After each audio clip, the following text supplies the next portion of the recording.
2020 թվականից 2020 թվականից միջև այս մարդիկ դուժել են։ Իրավապահ համակարգը, դատախազությունը ինչ օրենքով լիազորի շրջանակներում ինչ միջոցներ են ձեռնարկել։ Հակառակ դեպքում սա պաշտոնական անփութություն է, անթողություն է, որտեղ քաղաքացիներ 1 չէ, 2 չէ, բազմահազար քաղաքացիների իրավունքները խախտում։ Մեծ հաշվով 5-6 տարի անցել է, փաստորեն նոր չես խնդիրն էլի։ Այս մարդկանց են տանակը ոսկորին ասա, որ այսպես ասել են ստեղ, կարծում եմ բազմաթիվ վաճառներ եղել են եւ նրանց ձայնը այսպես չի լսվել այնտեղ էլի։ Կենտրոնական բանկի նախագահին կարծում եմ ազգային ժողովի պատգամավորներ ընտրել եւ նա որպես խորհրդարանական երկիր պարտավոր հաշվետվությամբ ներկայանալու խորհրդարանական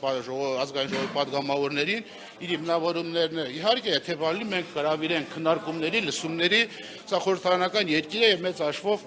գործադիր մարմինը եւ առավելից կենտրոնական բանկի նախագահը հաշվետվի ազգային ժողովի պատգամավորներին, քանի որ ազգային ժողովի պատգամավորի ժողովուրդն է ընտրել, մենք պատրաստական ենք մեր ժողովրդի կողքի լինել, իրենց ուզող խնդիրներով զբաղվենք եւ մեր նորից եմ ասում համանդրական կանոնակարգ օրենքով մեզ լիազորությունների շրջանակներում փորձենք օգտակար լինել մեր քաղաքացիներին։ Պետք է տեղում մարդկանց ընդունել, լսեն, որտեղ նամակ գրել այլ խնդիր է, տեղում լսել, քննարկել, արդյունքի շուրջ քննարկում կազմակերպել եւ լուծում տալ այլ խնդիրներ։